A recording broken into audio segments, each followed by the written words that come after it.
This is a story of who we were,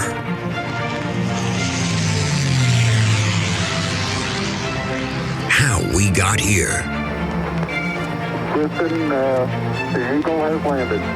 Roger, 20, Tranquility, we copy. And where we are going.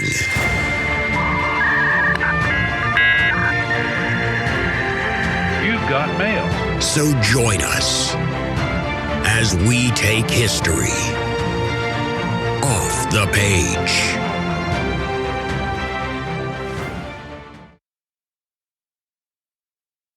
We are determined to build on the idea of respect for work, whatever its external appearance may be. The people must understand that all work which is necessary ennobles the man who does it. Only one thing is shameful: to contribute nothing to the community of the people, towards the maintenance of the people's life. This is not merely the hour in which we begin the building of the greatest network of roads in the world. This hour is at the same time a milestone on the road towards the building up of the community of the German people. Adolf Hitler, speaking upon the opening of the Autobahn, September 23, 1933. Hey everybody, and welcome back to another episode of History Off the Page. I'm your host, Dr. Jason Hansen, and in today's episode, we'll begin to discuss how the Nazis made their dictatorship popular. Now, the idea of a popular dictatorship might strike you as a little strange or a little odd, because usually when we talk about the idea of dictatorship in history, we talk about it as being something that is imposed, something that is implemented from above, something that is kind of forced against the will of the people. When we talk about the longevity of dictatorships, how do they survive? Of course, it's because they take away your rights. It's because they use violence and terror. We tend to think about dictatorships as something that, when they grow weak, we expect that they should kind of fall apart at the first possibility.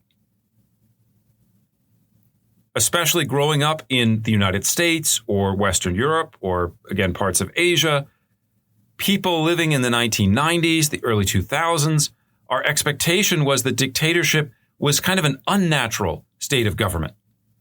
And of course, no reasonable or sane person, or at least honest person, would want a dictatorship. If you've followed the rest of our series so far on Nazi Germany, you've heard how many people had come to support the idea of dictatorship in Germany by the middle of 1933. And we went into a lot of detail about this, about how the Nazis built up a considerable electoral and political sort of movement, how they campaigned on the idea that only a Hitler-led dictatorship could save the people from the threat of communism and the problems of the Depression. We also saw how after coming to power, the Nazis won even more support through the idea of conformity. How they leveraged their control over the German government to either sort of force or to incentivize various individuals to kind of hop on board the Nazi train. Maybe you're not a true believer in Hitler or National Socialism, but there are various kind of pressure points the government can exercise that convince people, in the long run, I'm probably better throwing in with this group.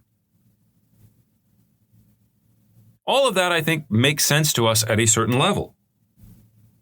But there's also a third aspect to the Nazi story that we need to talk about, which is the ways in which the Nazi Party tries to genuinely win the support of large segments of the population. And they don't just go after people who were kind of likely voters or likely followers, if you want to try to use the modern kind of political language. They go after members of the working class who had long been social democrats, who had even been communists, at least low-ranking communists.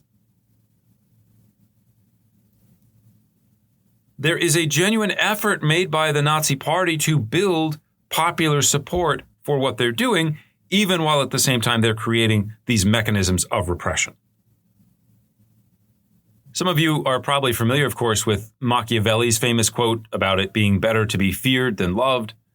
And certainly in Germany in 1933, 1934, Hitler was in various places quite feared. What people often leave out of that quote is that Machiavelli actually says it's better actually to be both than being one or the other.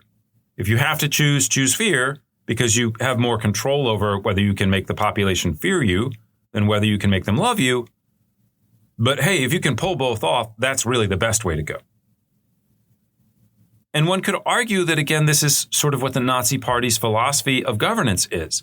Yes, we are going to take power. Yes, we are going to set up these mechanisms of repression.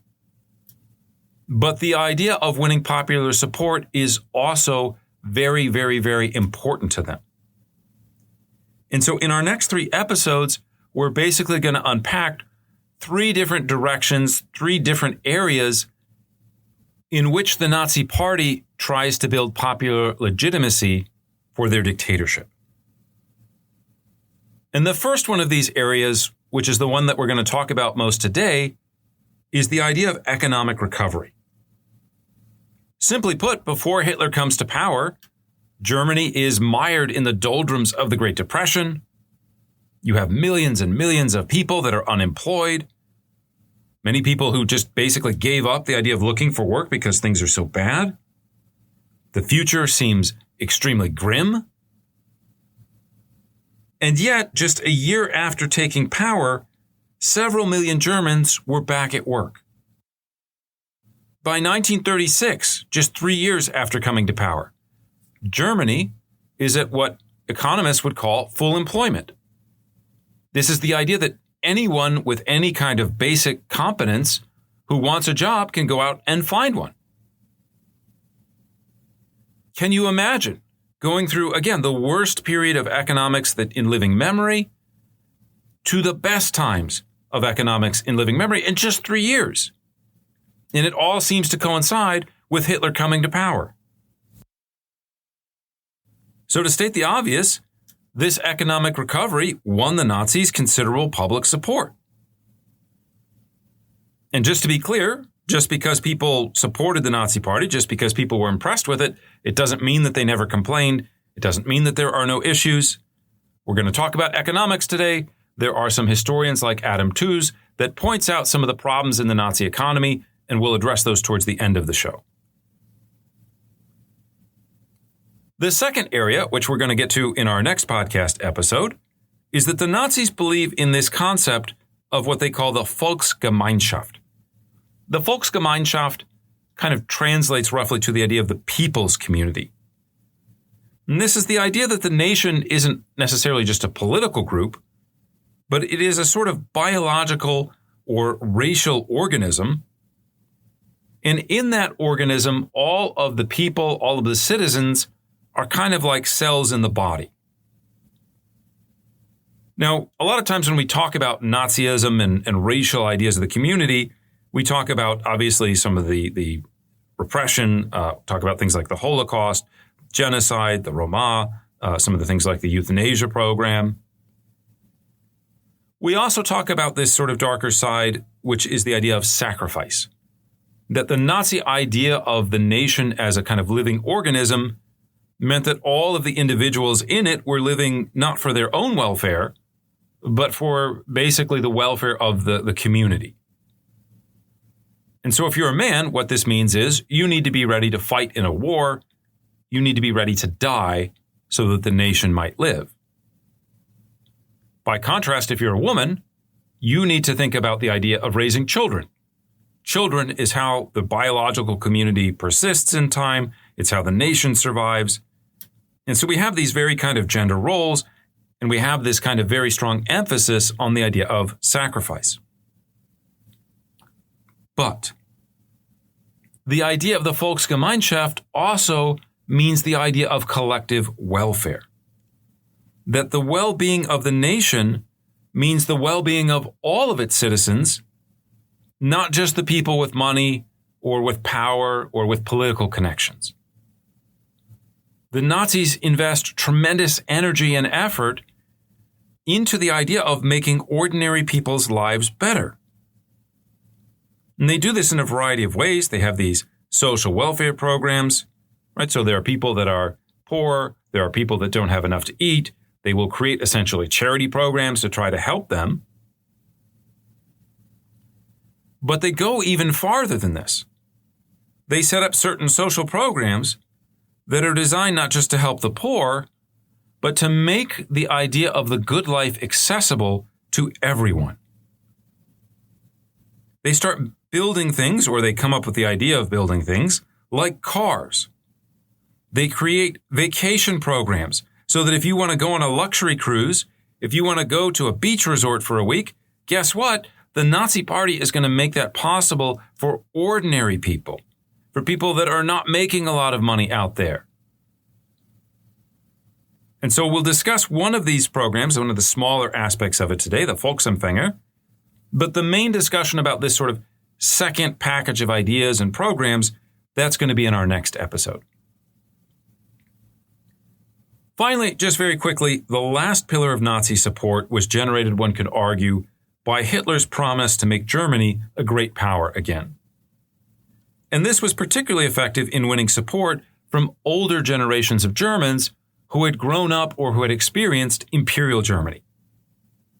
If you think back to the 1890s, this is kind of known as a moment when Germany announces itself as being a Weltmacht, or a world power. Led by Kaiser Wilhelm II, Germans are talking about how their industry is now going to challenge Britain, how they deserve colonies in places like Africa and Oceania. And yet, just 2 decades later, these same Germans find themselves as a quasi-colony. After the defeat in 1918, the other great powers start placing all of these restrictions on the size of the German army, on the amount of weapons that it can have, on the types of weapons it can have. They take away the German Navy. They take away Germany's colonies. And the ultimate insult for many of these Germans, of course, remember, we're living before a multicultural society. The ultimate insult is that they take colonial African troops and station them on German soil. And so for a number of these older Germans, the post-war period is this series of national humiliations and crises. When they think about the Weimar Republic, they associate it especially with weakness. And so the Nazis promised to kind of reverse this, to tear up the Versailles Treaty and to make Germany into a great power again. Now, Hitler and the Nazis are not the only ones saying this. There are many parties on the right that are talking about some kind of national revolution or restoration. But Hitler and the Nazis are the ones in power when it kind of happens. Beginning almost immediately after they come to power, the Nazis begin a secret program of rearmament. Around 1935, 1936, they don't just say they object to the Versailles Treaty, they actually start violating and rejecting openly some of its major provisions. 2 years later, in 1938, Hitler marches troops into Austria. Later that fall, they will, of course, annex the Sudetenland. And then you have the occupation of Bohemia, or today we would call it Czechia, about 6 months later. In essence, by carrying out this program of return to national glory, Hitler and the Nazis fulfill the wildest dreams of many patriotic Germans. And this also wins them support. People think things are going pretty well. We just took over all these countries, and it didn't lead to World War II. Yet. So at any rate, just to recap, we are going to spend the next 3 episodes exploring how Hitler made his dictatorship popular. And we'll start today by looking at how the Nazis won the war for work. Finally, one last note just before we get started. This is now, of course, the 13th episode that we have done on the rise of Hitler and the Nazi Party. If you haven't heard them before, you can find a complete list of them on our website, www.historyoffthepage.com.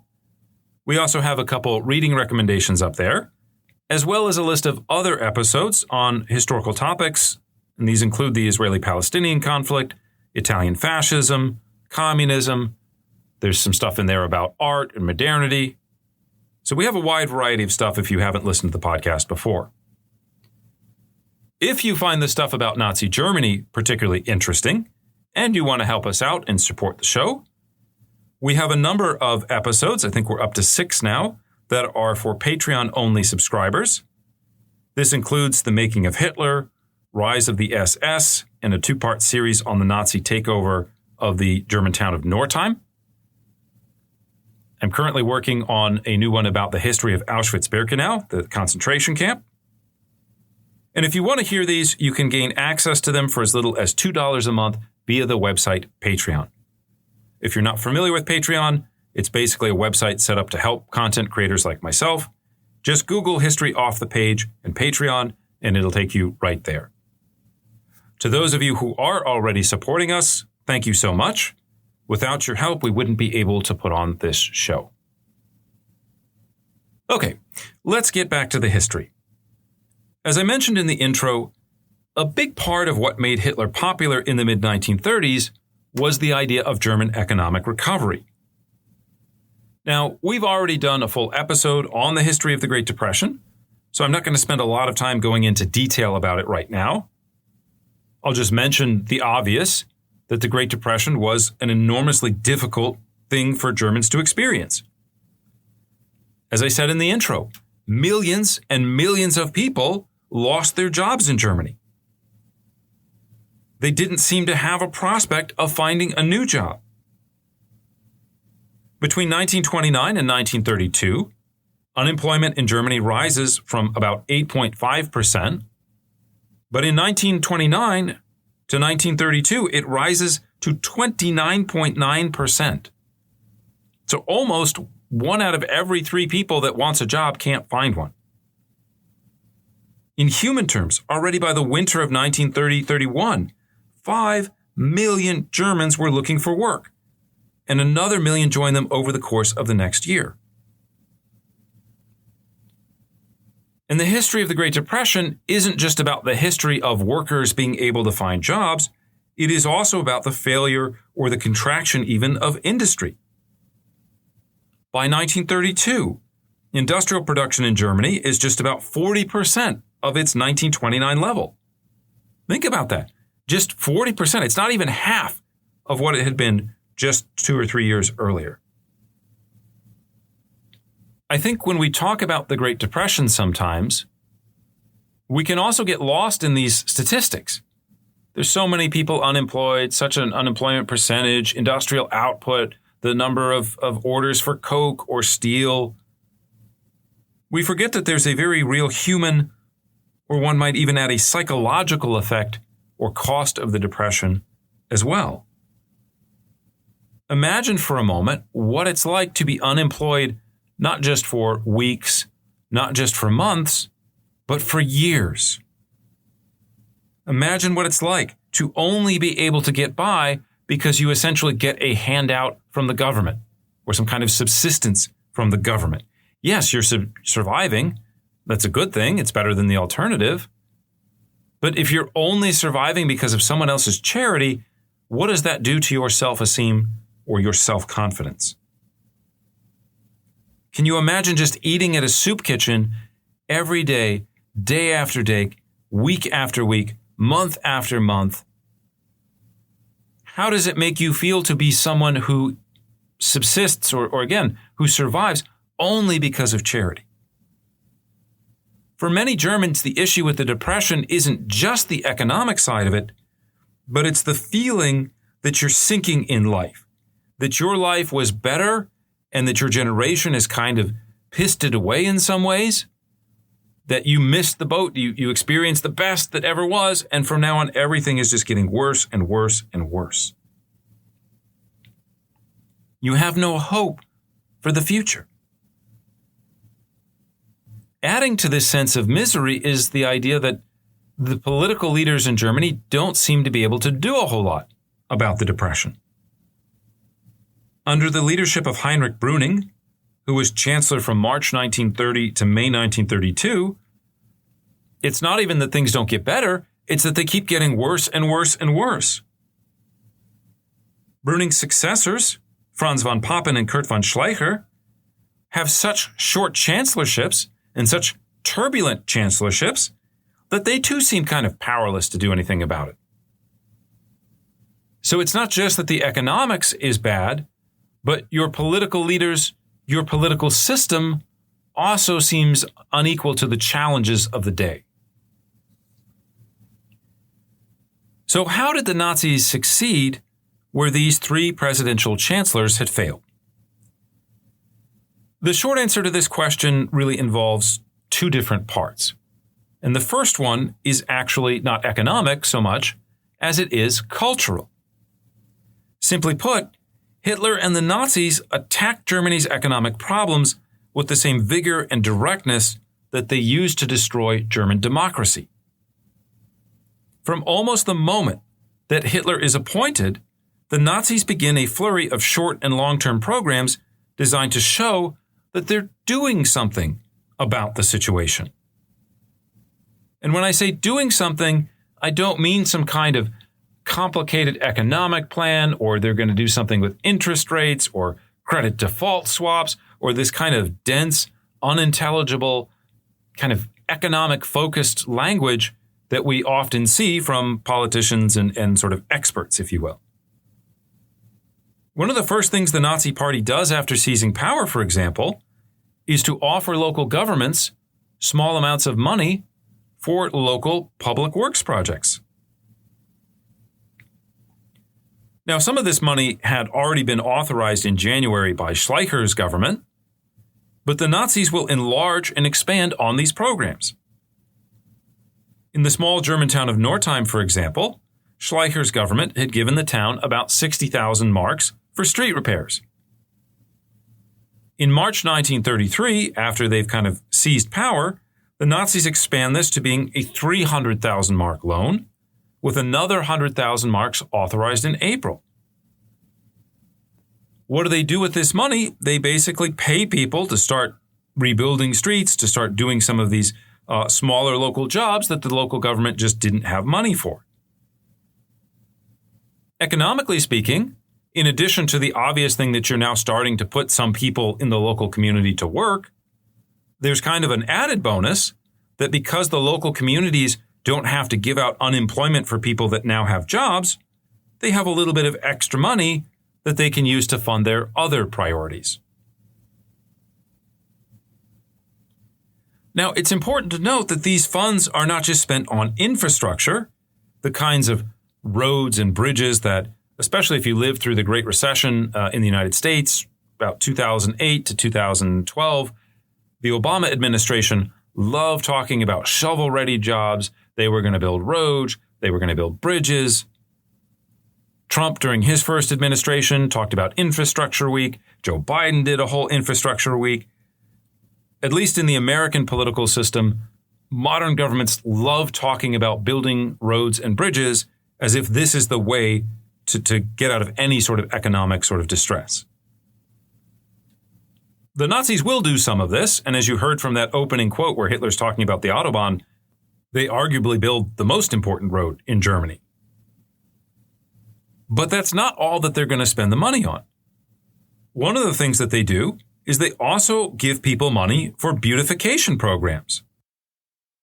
In the spring of 1933, for example, they create this new program where if you are an individual and you own a home and you want to do some refurbishment, you want to fix it up a little bit, guess what? You can apply and get a small pot of money to go and fix up your home. If you have a larger house and a smaller family, the Nazis will give you even more money to divide that up into several different apartments or residences. Now, of course, the basic idea here is there is somewhat of a housing crisis in Germany, especially when the Nazis take over. You want to bring housing prices down, and so the best way to do that is to create more availability. So you're paying people to create more supply for housing. And so again, you have a nice kind of basic economic value there. However, repainting your house or adding a shed to the backyard or rebuilding a wall, that's unlikely to be the secret to unlocking the recovery from the Great Depression, right? If you're an economist, you're thinking about macroeconomics here, putting in a little like addition to the family home or subdividing your family home, that's not going to change things that much. That's a drop of water in the ocean. But again, not everything is about formal economics. Think about the psychological impact of painting your house, of repairing a wall, of repairing a fence even. You're surrounded during the Depression by all of this kind of degradation, by almost kind of like filth, dirt, a lack of newness, a lack of consumption. We're not buying new products to replace the old ones as they wear out. But all of a sudden, the Nazis are making it possible to carry out some of these small projects that make your house look nicer or seem better or just make it cleaner.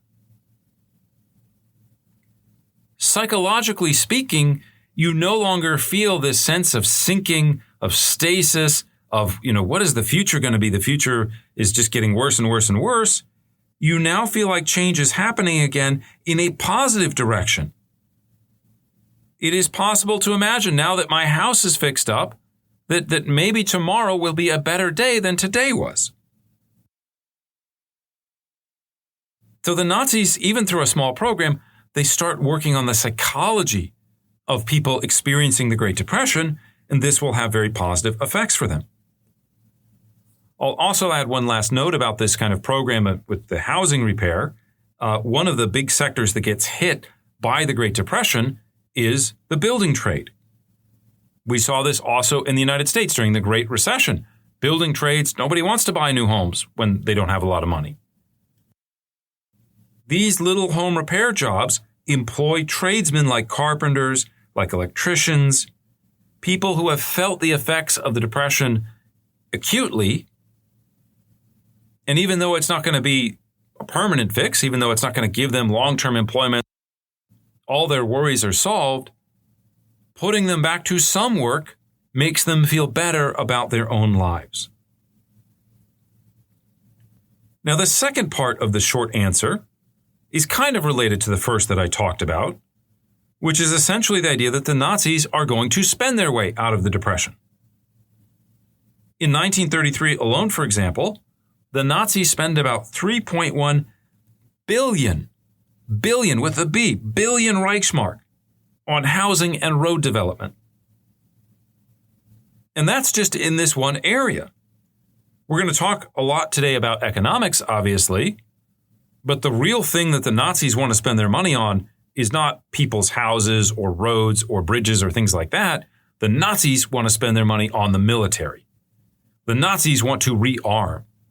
Already in February 1933, Hitler is telling his generals, we need to get ready for war. We need to rearm.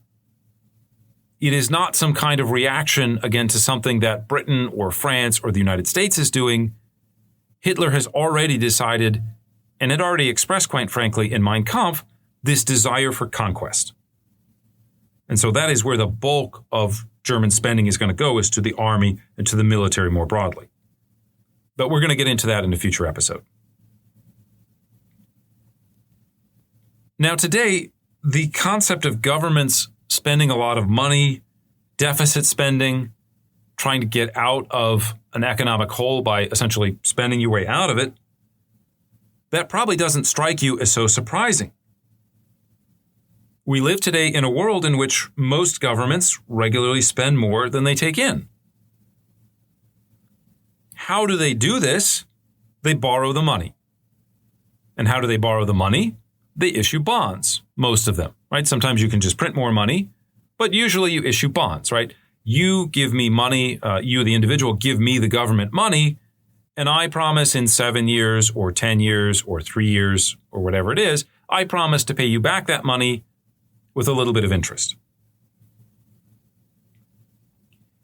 In the 1930s, however, even though this idea is there, it is not yet established practice. It is not yet like the number one option in the playbook if we have an economic downturn is to go issue bonds and spend money. Quite the opposite, most kind of traditional politicians, most traditional economists, they believe that the most important thing is to maintain a balanced budget. And so as you enter this period where you have more and more people who are on basically welfare, who are getting unemployment assistance from the government, costs are going up, and their answer is to start cutting things, cut government expenses to try to keep that balance of payments. The other thing, of course, is they often raise tariffs. We want to protect our local industries to the extent that we can. And the more protectionism you have, the more prices go up because there's less competition. In the German context, the country's major economists were also concerned about the potential for inflation. And if you can imagine, having lived just a decade earlier through hyperinflation, it's not hard to see why they would be a bit concerned about this. Even after Hitler is named chancellor, it's worth noting that many of the initial key players in the German financial system, people like Reichsbank President Hans Luther, Finance Minister Schwerin von Krosigk, and Agricultural Minister Alfred Hugenberg, all opposed the idea of major public works projects like those that would be implemented in the United States by FDR. There are also two other factors that make this question of how Germany is going to spend its way out of the Depression kind of problematic. The first is that where do the Nazis want to spend the money that they have? They want to spend it on weapons. They want to spend it on rearmament. Every Reichsmark that you spend on some sort of social welfare program is a Reichsmark not available to the military. Any steel that you're going to use building some kind of building for social welfare programs or public works projects, that's steel that is no longer available to build a tank with. A second related problem to this is that the German government knows that the Allies are kind of watching it. They are concerned about Hitler and his potential for rearmament. And so if they start borrowing a lot of money, if they start running large deficits to spend on the military, the Allies might become concerned, and this could lead to war before Germany is ready for it. And so the Nazis have to kind of develop an alternative source of financing, and we'll talk about the most important ones during our episode on the return to national glory. Now, when the Nazis start out, as I mentioned, they do have a sort of strong position because Kurt von Schleicher had already begun raising funds for a public works program. He had put together about 600 million Reichsmark, to be specific. Under Brüning, there had also been a kind of move away from the gold standard. So the Nazis have not yet fully broken away from it. The German currency is still very strong, and they're hesitant to devalue it. But they had a little bit more flexibility than the Weimar government had, especially at the beginning of the Great Depression. So when Hitler starts out, he's sort of already got this pot of money that he can spend. He doesn't have to worry so much about how to raise it. And so the way that he divvies this up is he gives about a third of it to the military. He gives about a third of it to local governments. And they spend the last third on the idea of land amelioration, kind of winning new farmland, draining swamps, basically trying to create more food supply for Germany. And it's this money, this 600 million marks that gets divided up that funds those programs that we just talked about in wartime. Now, Nazi ambitions are also aided by the construction of the dictatorship. Because there's no one really in a legal position to stop them, Hitler doesn't have to worry about things like, well, what if some conservative deputy in the Reichstag objects to it? What if you have one of these kind of principled politicians that says, well, I just don't believe in this idea economically speaking. I'm just going to vote no on everything. I'm going to bog it down in committee to kind of draw things out. By the summer of 1933, Hitler is a dictator. He doesn't have to worry about these things. In places where there are naysayers like Hans Luther, he basically can just reassign that guy to a different part of the Nazi government. Luther, by the way, basically gets shipped to the United States. He becomes the ambassador to the U.S. Meanwhile, as you are growing this party and state bureaucracy, people who believe in a more aggressive employment program, someone like Franz Selt, for example, or someone like the new head of the Reichsbank, who had also been the head of the Reichsbank earlier, a guy named Hjalmar Schacht, these people will gain increasing prominence and stronger voices within the Nazi government. In April, Hitler succeeds in placing one of the Nazi Party's leading economic thinkers, a guy named Fritz Reinhardt, into the position of state secretary for the finance ministry. Reinhardt and Schacht start negotiating, start talking about how can we raise money, what types of money can we raise for more spending. And in May of 1933, so this is just 4 months after Hitler takes over, they agree on a 1 billion Reichsmark work creation program. Now, if you read textbooks about German history, you'll see this referred to as the Reinhardt program, or the first Reinhardt program. And this gets announced to the German public on June 1st, 1933, as part of a massive propaganda initiative. 1 billion Reichsmark, as historian Adam Tooze has put it, is a, quote, very substantial sum in 1933. To put that into perspective, you're talking about almost half of what the Reich had spent on goods and services during the nadir of the Depression in 1932. Now, obviously, we're talking about 1932 there, so that's the lowest that number has been for Germany in quite some time. But that's still a pretty big amount of spending. Now, the $1 million or million Reichsmark question, of course, was how the heck do you finance a project like this? As I said before, the idea that you're just going to borrow it, that you're just going to issue a bunch of government bonds, that's seen as counterproductive. That's seen as problematic. So how are the Germans going to do this? The short answer is that they begin paying companies, instead of with actual cash, they kind of pay them in an IOU. It's kind of like a savings bond, although it's technically not a savings bond. The companies are not choosing to buy this instead of cash. The government is just saying, here's an IOU, we'll pay you in the future. Now, theoretically, these IOUs can then be cashed in by the companies at a later date. And to make that sort of promise believable, the Nazis get the main German banks to guarantee their value. So here's this IOU. The bank says we will make sure that you get this money back at a future date. The banks are the ones that then have these sort of IOUs or promissory notes, and they can sell them back to the Reichsbank where they are guaranteed to get the value refunded to them. How does the Reichsbank guarantee this? They're not going to print out a bunch of money because that would lead to inflation. They basically say, we will pay you from the extra revenue that we're going to generate in the future because the economic recovery is going to happen. This is another kind of trick that politicians love to do. When you got to pay for something but you don't have the money, you just project there's going to be future growth and that's going to pay for everything because, of course, it's going to go up. There's no chance that anything could ever go down or stay the same.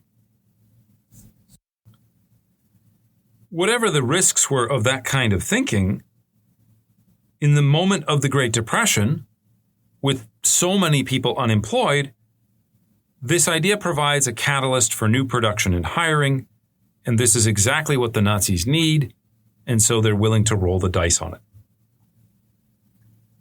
Now, the ability to inject cash into an economy was, of course, valuable, but it also takes a long time for those effects to be seen in ordinary people's lives.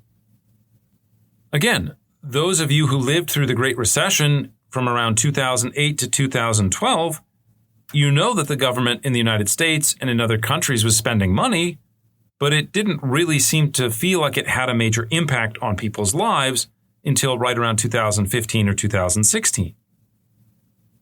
And so a second key part of the Nazis' economic efforts, I would argue, were again that emphasis on addressing the psychological side of the Depression. I mentioned at the start of the podcast that the Nazis attacked the unemployment issue with vigor, quite literally imagining it as a quote-unquote battle for work.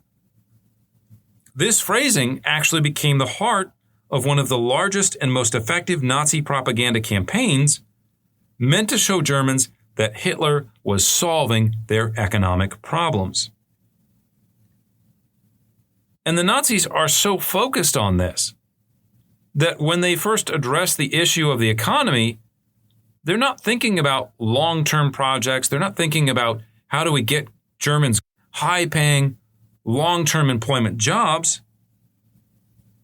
They are almost exclusively focused on the unemployment statistics.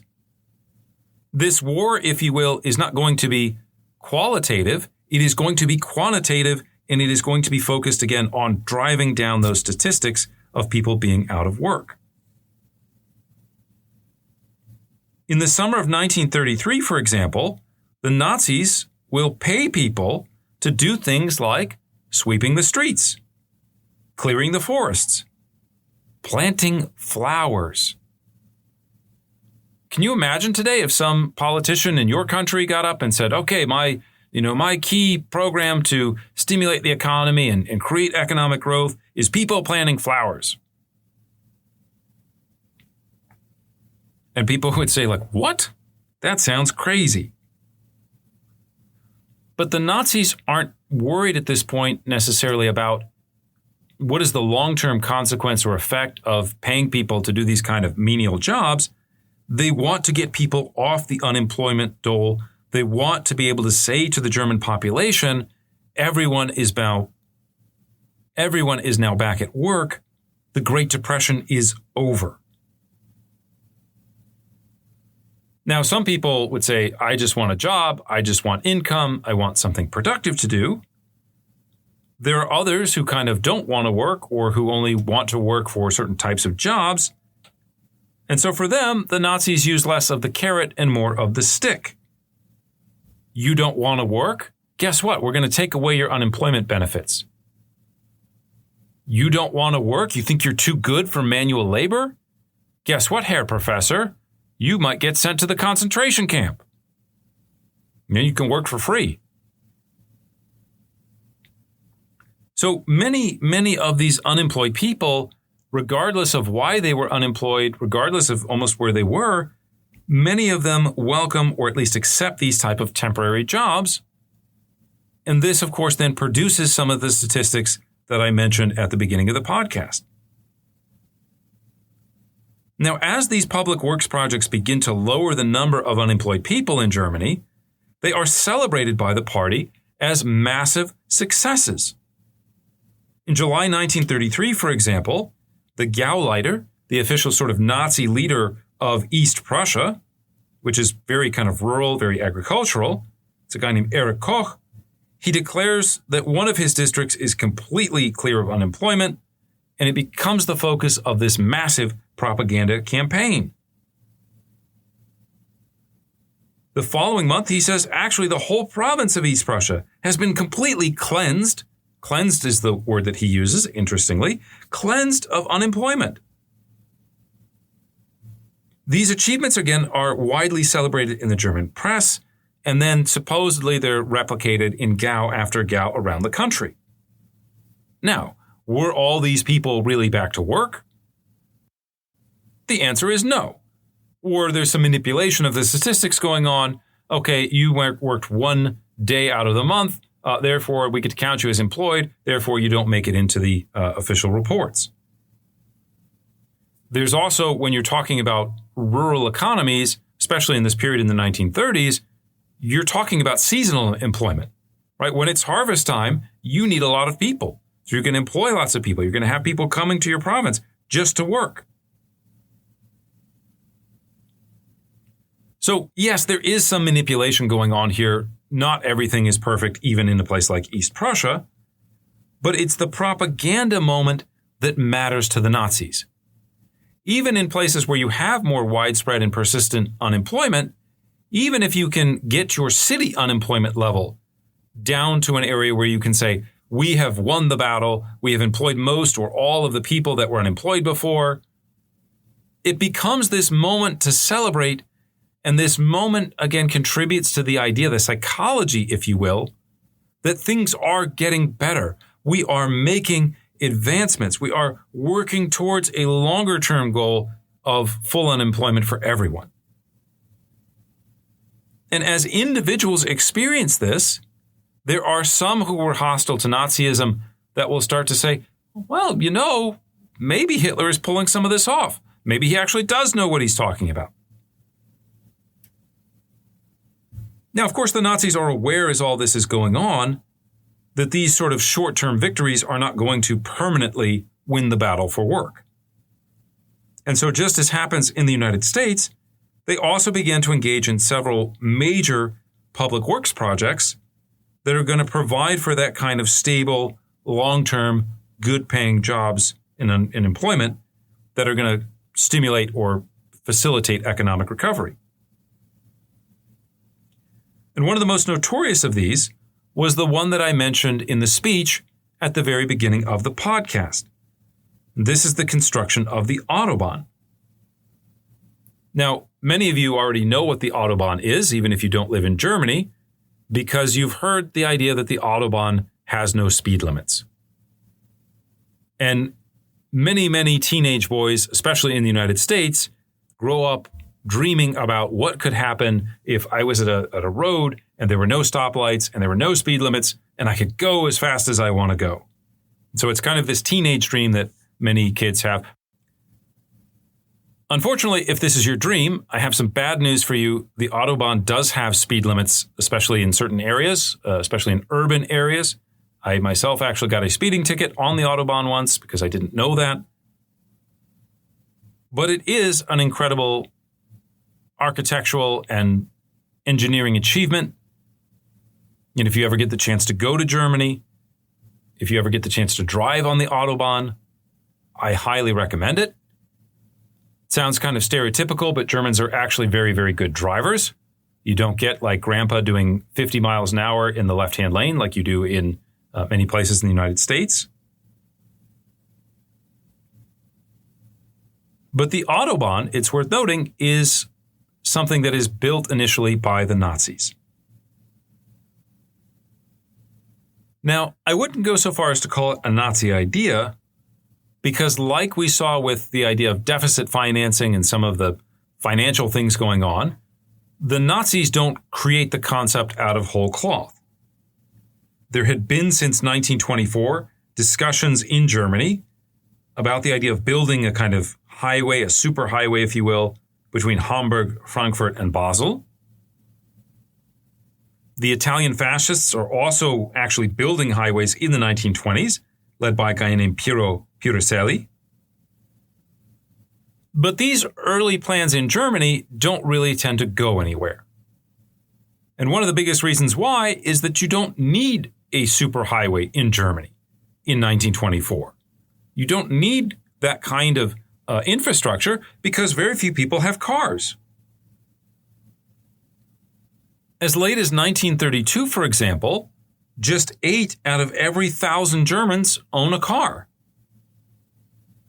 To put that number into perspective for you, in the United States, that's 183 people out of every 1,000 who have cars. There's a number of reasons that cars are not popular in Germany yet. Partly it's because they're expensive. Partly because the technology at the time is relatively new, and these early cars break down quite often.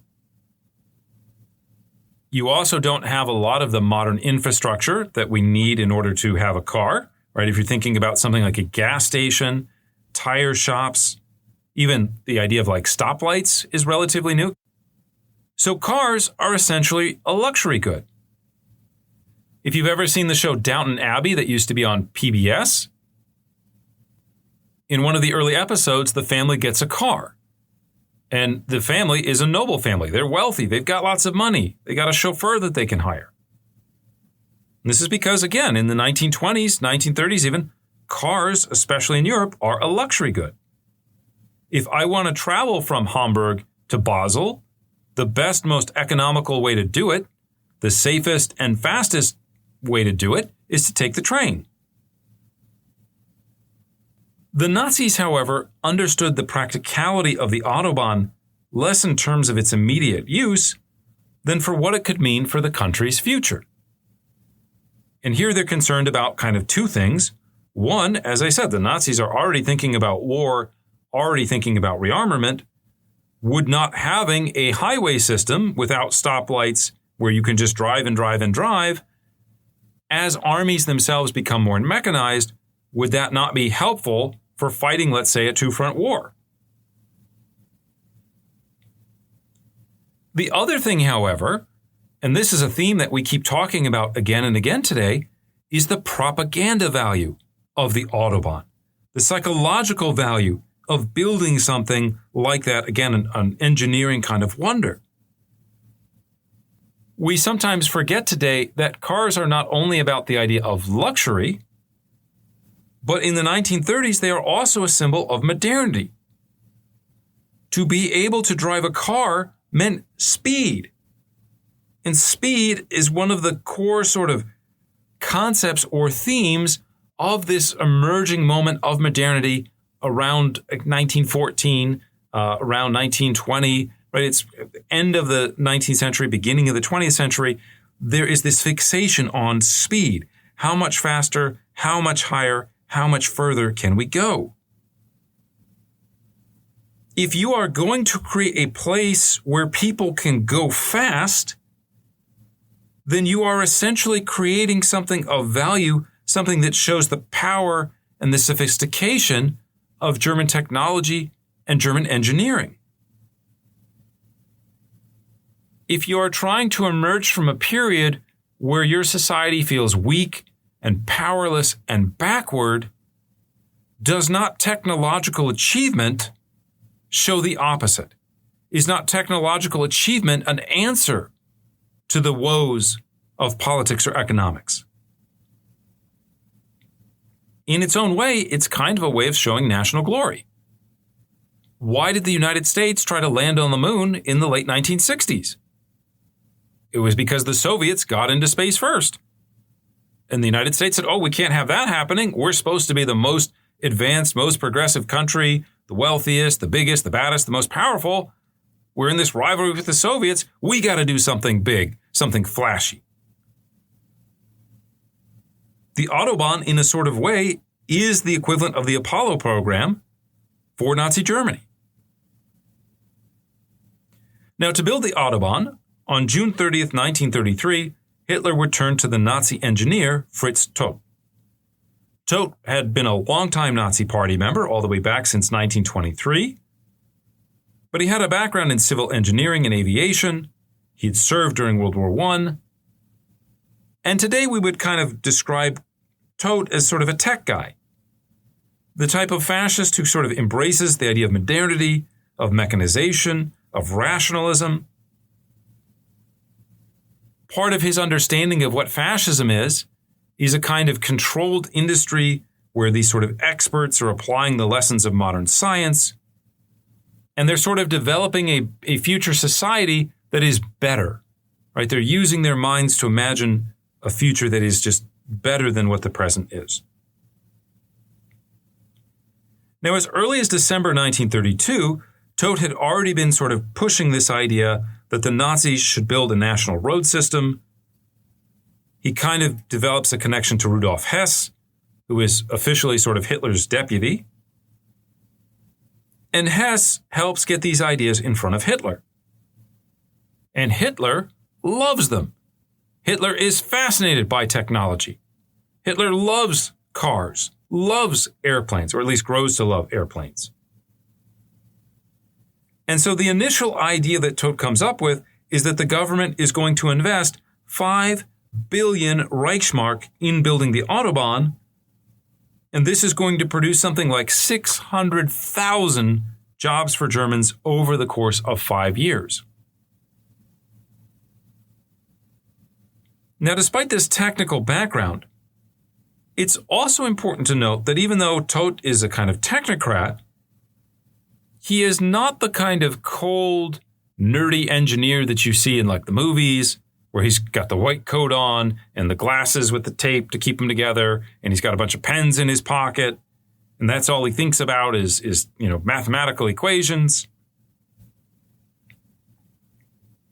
He's very different from many of the Soviet planners who are thinking about some of these similar things, but they think about it in terms of utility. If I'm going to build a road from one place to another, I want to build it in as straight a line as possible. I want to use as few resources as possible. I'm thinking about the idea of efficiency. Todt, on the other hand, sees the construction of the Autobahn as also kind of carrying out a sort of spiritual purpose. He wants it to essentially bring back together the idea of the traveler and the nature that you're passing through. Now, we don't have a lot of time to go into this, but basically in the 19th century, as railroads are being invented, it drives travelers crazy because they are completely separated from nature. If you've ever flown on an airplane before, unless you're flying through some really bad weather, flying on an airplane is one of the most boring things that human beings can do.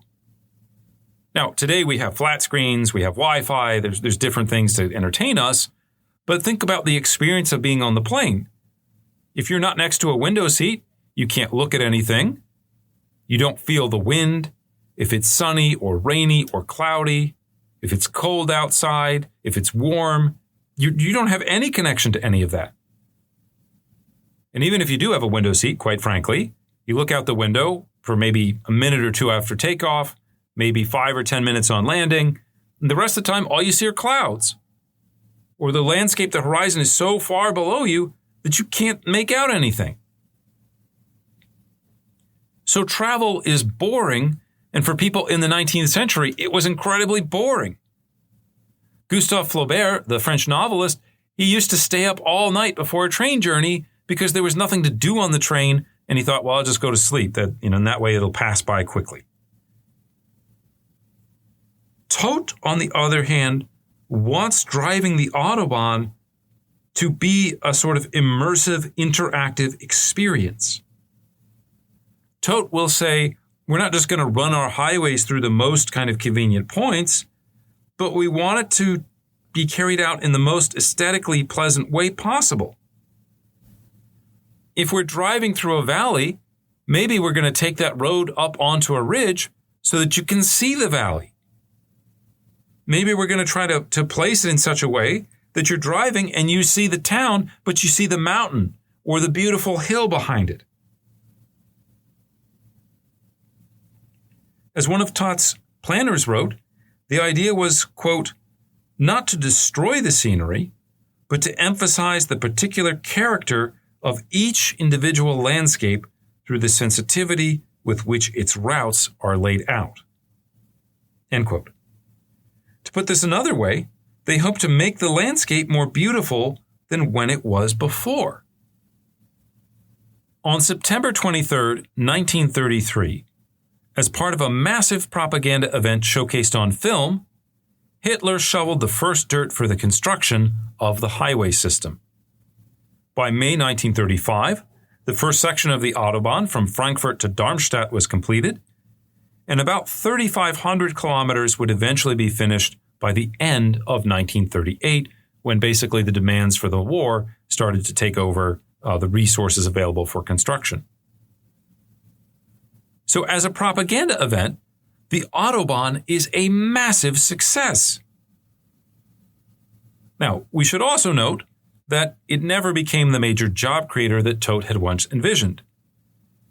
Across the year 1933, it probably employs no less than 1,000 people, and at its maximum, you have about 38,000 that are working on it. So less than like 5% or about 5% of what Todt had initially envisioned. People also don't drive a lot on the Autobahn because they don't have a lot of cars, even by the time that the Nazis have sort of fulfilled economic recovery by the late 1930s. The Autobahn really becomes popular after World War II is over, at least in the sense of daily usage. But again, the practical side of things isn't necessarily the end payoff here for the Nazis. the ability to show people on the Autobahn, to show this modernity, to show it being realized in not necessarily daily life, but at least that you're exposed to it through media, that has a powerful effect. As the German economy continued to recover across 1933-1934, the Nazis continued to develop new programs and initiatives to further reduce this burden of unemployment. In September 1933, for example, the same time that they're starting the Autobahn program, they also launch a second, smaller Reinhardt program focused on creating private sector spending. But it's worth noting that not all Nazi programs focus on government spending. Another tactic, another way that they try to carry out this battle for work is to remove what they think of as undesirable people from the workforce. And so there's this kind of brutal equation. For every person that I don't want in the workforce and I take them out of it, that will open up a spot, a position for someone who is unemployed to come back to it. We started to see this in small amounts in April of 1933. The Nazis will, of course, pass the Civil Service Act. They will begin firing Jews, firing communists, and firing from socialists from government positions, from universities. They put pressure on businesses to start doing some of the same. But the number one group that really concerns the Nazis in the workforce at this point is actually married women. Under Nazi ideology, women are supposed to be focused on the domestic sphere. Women are supposed to be getting pregnant and having babies. So as women are in the workforce, they are, the Nazis would say, taking up a position that might otherwise be fulfilled by a man. And so at the same time that they're starting to put pressure on employers, starting to purge the civil workforce, basically with the Civil Service Act, they also start a pressure campaign against married women whose husbands are employed. Now, let's put a little asterisk on that because, as I said, it's married women whose husbands are employed. It's not just all women. But they kind of make the argument, if your husband has a job, why are you taking a job away from someone else, some other man who needs to provide for his family? Now, I mentioned that this is a pressure campaign, but the Nazis are also very good at the idea of, yes, we're going to use sticks to kind of push you in a direction, but we're also going to use carrots at times so that this feels not like repression, but like empowerment. And so one of the most popular ways that they do this is through the invention of what are called the marriage loans. This program is launched in June 1933, and it basically says, if you're about to get married and the woman is employed and she quits her job so she can go be a homemaker, a mother, raising children, the Nazi government will give you 1,000 Reichsmark loan. It's almost kind of more like a grant because you only have to pay 1% back per year. So if you're just getting married, that's quite generous. That's quite helpful. For a lot of people, when they get married, the first thing they do is they either buy a house or they move in together, and then there's all this other stuff that you need. Or there's other stuff that you want because now you might start a family. Or you want to just enjoy life a little bit more together. To make this offer even more attractive, 3 weeks later, the Nazi government says, by the way, for every child that you have, we will forgive 250 marks of this loan. So if you want to get married and have kids, but you're living through the Depression and you're barely making ends meet, and in fact, the wife has to work because together you don't have enough money to survive, the German government is going to give you 1,000 Reichsmarks to help make your dream a reality. So again, even though they're kind of driving married women out of the workforce, for a lot of these women, the way that they understand it, the way that they experience it is less, oh shoot, I'm getting kicked out. And it is much more, yes, now I can finally live my dream of becoming a mother. We can start on that family right away because of the things that Hitler is doing for me.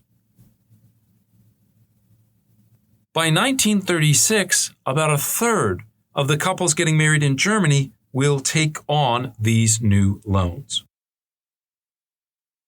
Now, so far, we've been talking a lot about the Nazi Party and the German government and government spending and programs.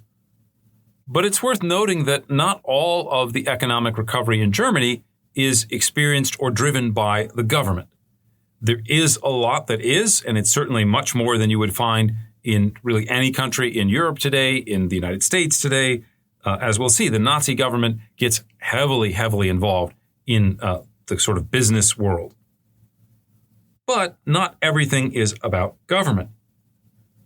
One of the other things that begins to drive some optimism, some feeling of sort of satisfaction in Germany under Hitler is that there are new opportunities with respect to consumption. Or at least there is a return of a sense of some consumption. Now, most of us have grown up in what we would call a consumer society. A consumer society is a place where you have enough to meet your basic needs: food, clothing, shelter. Some places people would argue cigarettes used to be one. But I have enough money to meet my basic needs, but there's not much left over after I've paid for those things. And so I tend to buy things that I need. I tend to use things or to try to inherit things. Whereas in a consumer society, we basically try to buy stuff all the time. If I have a hole in my sweater, I just go buy a new sweater. Even though the sweater itself is largely functional, it still keeps me warm. I don't want to look bad, so I go buy something new. That type of consumption has not reached most of European society, and really not even most of American society, in the 1920s and 1930s.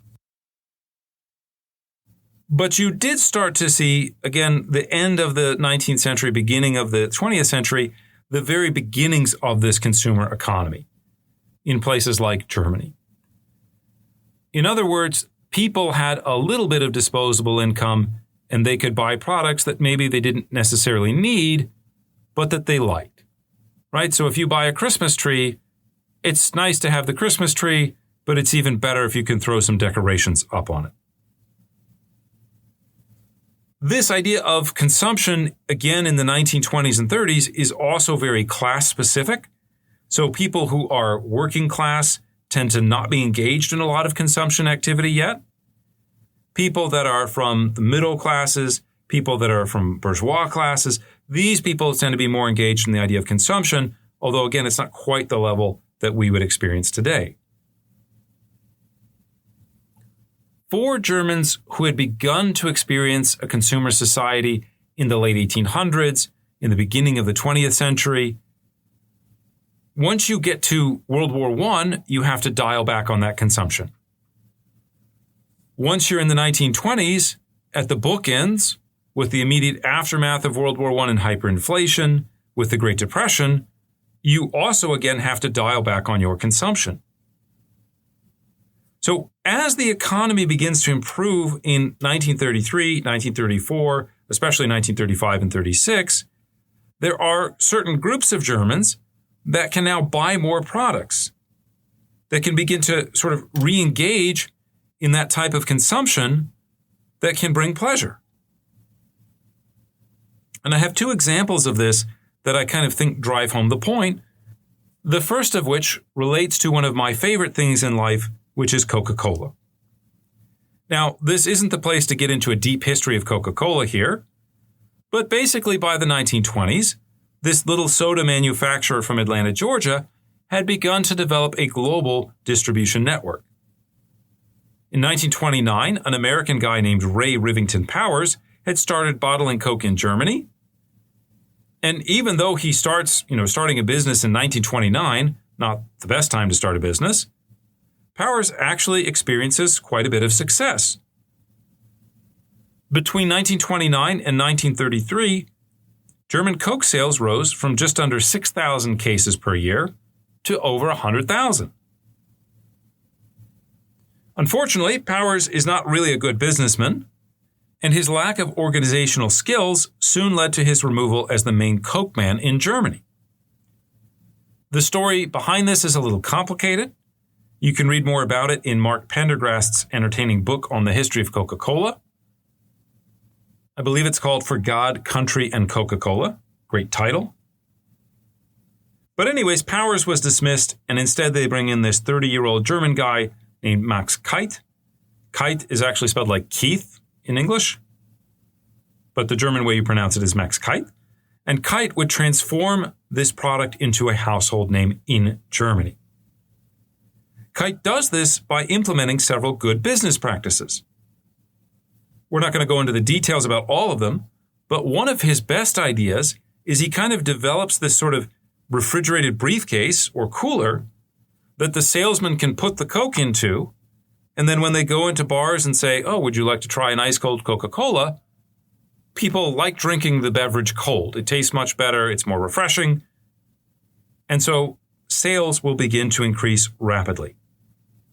Between 1934 and 1939, under Kite's leadership, the number of Coke bottling plants in Germany increases from 5 to 50. The number of Coke distributors increases from 120 to over 2,000. Total Coke sales in Germany would double for 9 straight years in the Third Reich, going from about 2.5 million at the time that Hitler comes to power to over 100 million just 6 years later. As much as I love Coca-Cola, drinking an ice-cold Coke is not going to radically change your life. It is not going to radically make it better. It doesn't compensate for not having a job or for the challenges faced by having a family or dealing with issues of upward mobility, education. In the grand scheme of things, having the access to Coca-Cola doesn't really do a whole lot for you in your life. Except that it makes you feel better. Coca-Cola is a luxury. It's sweet. It's nice. Some of us are a little bit addicted to Coke, probably. No offense to Pepsi. Being able to consume Coca-Cola makes Germans, especially working class Germans, some of them feel like they are living a little bit of the good life. Like they have access to things beyond just sustenance. It's nice. It's enjoyable. Coke will actually play an interesting role after World War II. There's a brief period where basically Coke is banned by the Allied authorities in Germany for Germans. They can have, the servicemen can have it. In fact, Coke actually goes out of its way to build bottling plants all over the world so that there's always Coke within the reach of every GI's hand. But they kind of have to wait out the Germans. Do you deserve Coke? Should you have it back? After World War II, it takes them a little while to decide, yeah, okay, now the Germans have earned this luxury good back. Just to finish the story about Coke, Coke is like many other American businesses working in Nazi Germany,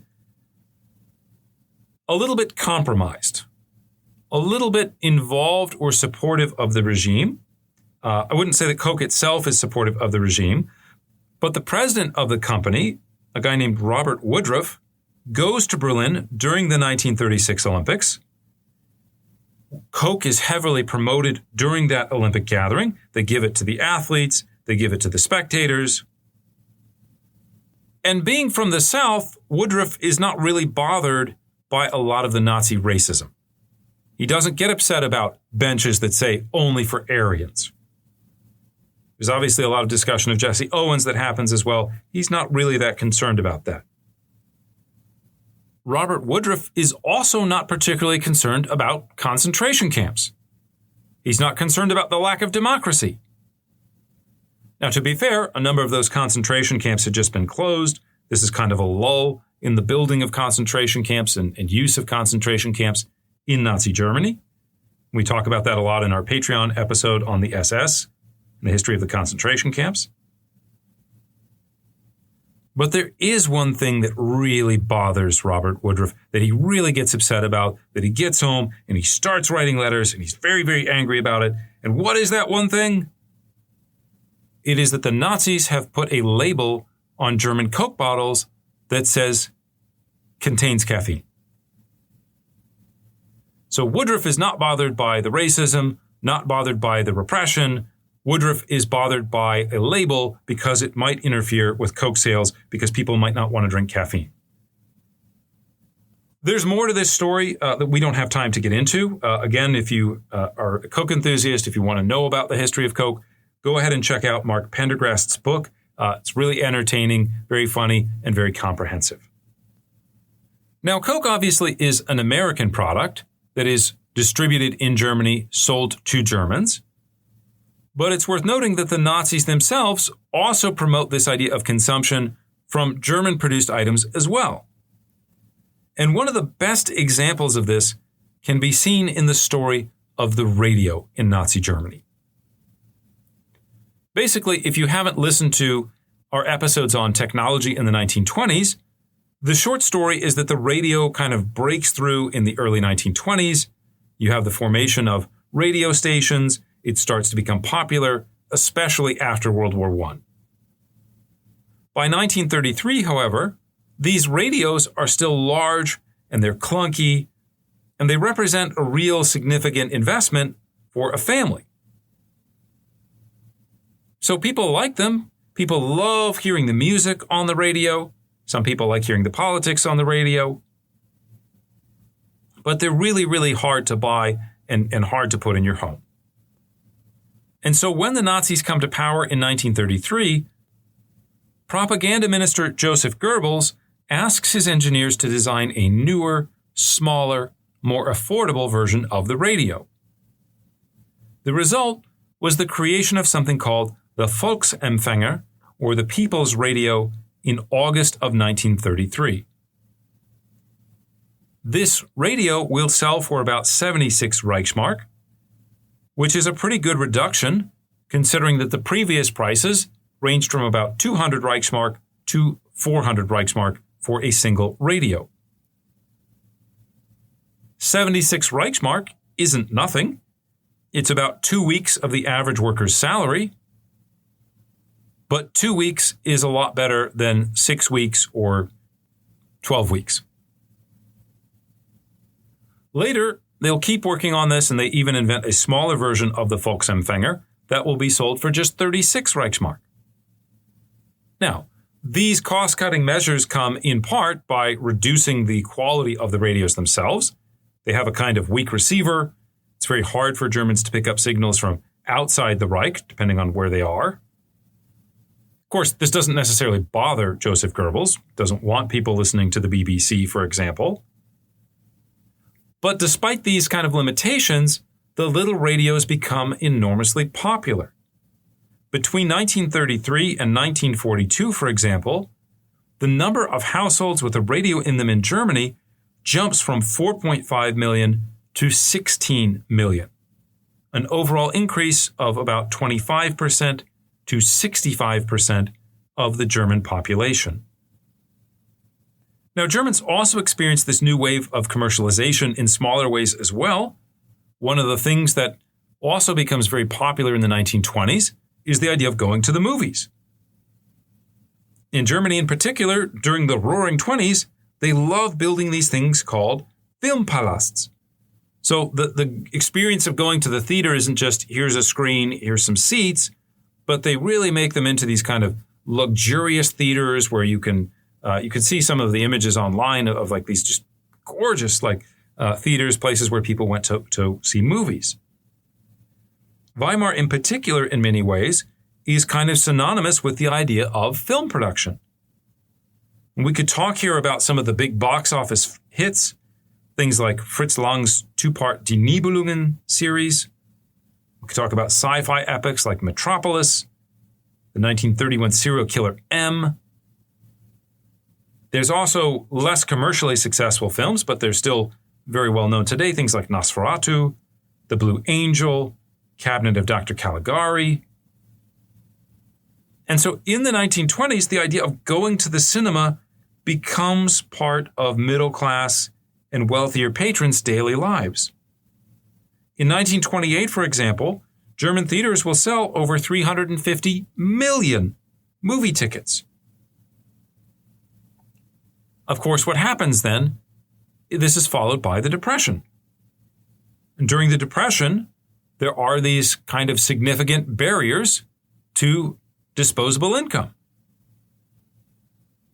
Total attendance at movie theaters by 1933 will fall to just 100 million because people can't afford to go. As the Nazi economy began to improve, however, things once again begin to pick up in the theater business.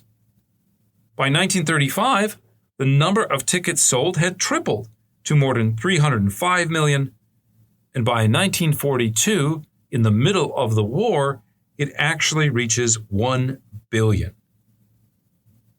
Now, not only do you have middle class and kind of wealthier Germans going to see these movies because, again, they have money, but one historical study concluded that working class people also start going to the movie theater more often. In fact, this one study argued that it basically doubles between 1928 and 1937. Now, again, like Coke, going to the cinema is not something that you need to live. It is something that during the 1920s is almost kind of viewed as a luxury experience.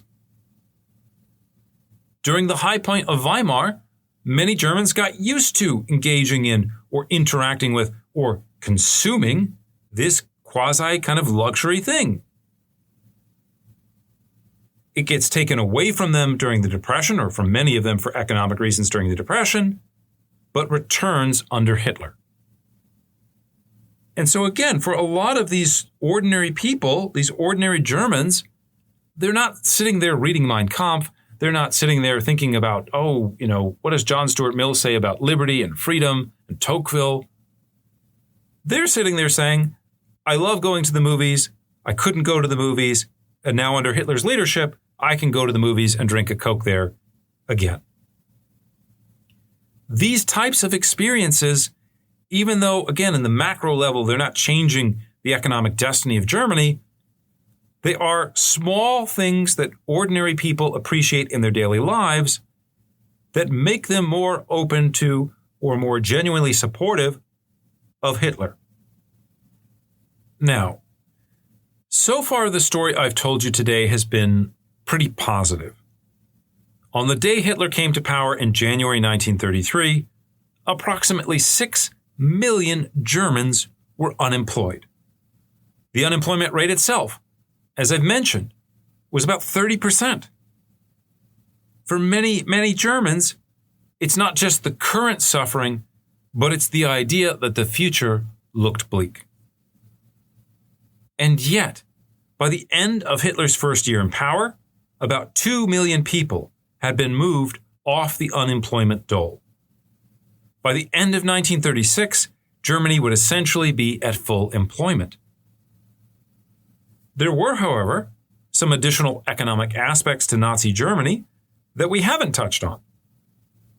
And so we don't want to overstate the success of the recovery, especially in 1933-1934. At this time, the German economy still faces several challenges, especially the lack of foreign currency reserves. In essence, one of the big problems that the Germans have to wrestle with is that the more and more your economy improves, the more expansion that it can have, the more you need to import raw materials in order to continue growing the economy. But how do you purchase these raw materials? To do that, you need foreign currencies. How do you get foreign currencies? You basically export goods that people buy with their money, and now you have some of their francs, some of their pounds, some of their dollars, whatever. Germany in the early 1930s is struggling to export. Germany is not a country that a lot of other countries feel sympathy for. You're also talking about trying to export goods in the middle of the Great Depression, when many countries have just put up tariffs to try to protect themselves from your exports. One of the only practical solutions, or one of the primary solutions one could say, as to how do you get people to import more of your exports, is you devalue your currency. You make it cheaper for them. But because of some of the economic history of Germany, Hitler and many of the Nazi Party leaders did not want to devalue the currency. They did not want Germans to start feeling like their buying power was going down, like they had less and less again. And so basically, the Nazis have to figure out, how do we manage this crisis? How do we limit the amount of things that we're importing? And how do we especially steer that towards military production as opposed to consumer goods? It takes them a couple years to figure out how to do this. The short-term answer is that the government will start regulating who can import what. The longer answer that they hoped for was conquest. Essentially, Hitler thought, we will conquer our way out of this, we will acquire new lands and territories, and Germany will basically become self-sufficient. We will move towards something that economists refer to as autarky, which means that you don't need goods or raw materials from other countries. As the Nazis are trying to figure this out, as they are working through these crises, it's important to note that despite what I said about it becoming a sort of consumer society again, there are still limits on consumption, and actual consumption total remains sort of slightly below pre-depression levels into 1935. Many of the Nazis' employment programs, while useful from a propaganda standpoint, as we talked about with the Autobahn, many of them never actually contribute to long-term economic growth. Instead, if we want to unlock the true secret of how the Nazi economy grew, it lies less in some of those early programs and much more in the idea of military spending. The Nazis do spend their way out of the Depression, but they spend their way out by essentially getting ready to build tanks and planes and weapons and bombs and things like that. Putting all these things together, it's tempting to agree with historian Adam Tooze that, quote, the popular mood in the autumn of 1934 was apathetic and gloomy, end quote. And he's talking about in Germany, of course. You can also find, if you go back and look at the reports that the Gestapo made about the population, plenty of complaints in 1933, in 1934, even into 1935, where there are gripes and people are expressing, at least privately, their frustrations about the regime. That said, I would argue that we should not confuse gripes with opposition or frustration with rejection. We're not talking here today about how did the Nazi Party recover economically speaking. We are talking about how they built a popular dictatorship. And so in some ways here, the idea of perception was more important than reality.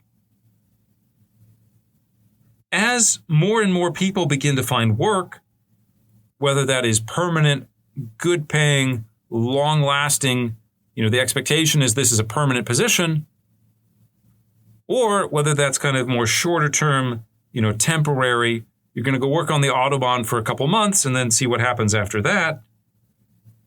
The point is that things seem to be getting better, and many, many Germans take notice. Germany may not have yet fully recovered from the Great Depression, but after several years of foundering, of seeming listless, again, I've used this word, the doldrums. The doldrums are when you're sailing and you cross the equator and there's no wind, and so for a couple of days you just kind of drift because there's nothing else you can do, till you have motorboats, of course, and motor engines. For many, many Germans, under Hitler's leadership, the economy seems to be moving in the right direction. And that seeming movement gives many Germans, at least the ones who aren't Jewish or in concentration camps, it seems to give them hope for the future. And hope is in many ways a very, very powerful drug. Hope enables people to withstand incredibly difficult circumstances, to put up with very difficult conditions. And in times of crisis, hope can engender considerable support for our leaders, even beyond what maybe materially we should think of them. We should also add to our final comments here that the Nazi recovery is not just a series of statistics divorced from other aspects of Nazi society. Instead, it is complemented by the invention or the creation of a whole host of new social programs that are designed to improve the daily lives of individual Germans. Some of these programs were welfare-oriented. We talked about this a little bit already, providing poor Germans with clothing, with food, with things like breast milk. But not all of them are about sustenance. Many of them are about signaling to the people that the regime cares about your welfare, that it's not only committed to focusing on what's going on with the people in the top hats, with the well-to-do in society.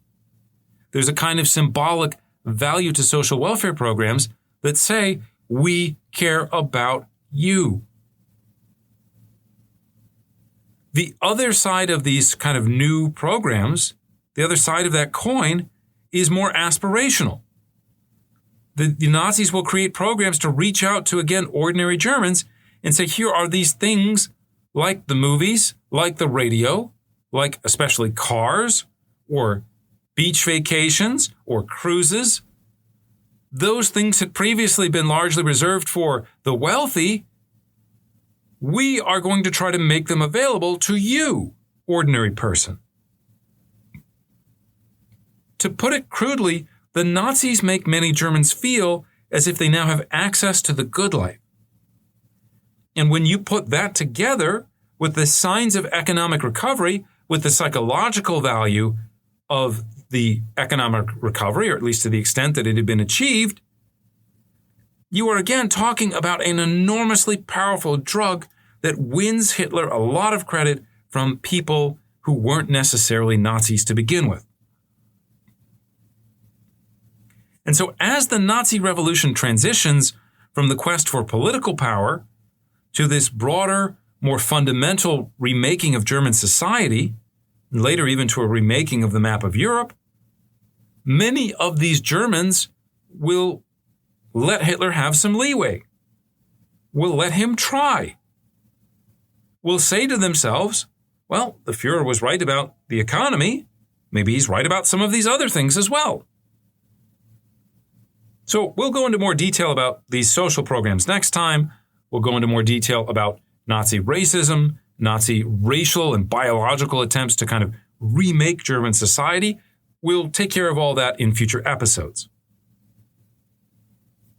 Right now, what we want to emphasize again is the psychological value of their programs in 1933, 1934, and 1935. So that's going to be it for now. If you've enjoyed the podcast, please tell your friends and family about it, or give us a rating on iTunes or Spotify. We also, of course, appreciate shout-outs on social media. You can also support the podcast by becoming a subscriber on the website Patreon, and you'll get access to those bonus episodes as I mentioned. So to those of you who have already done so, thank you so much. And if you haven't, why not? It's only $2. You can always cancel. All right, that's it for now. We hope you join us next time as we take history off the page.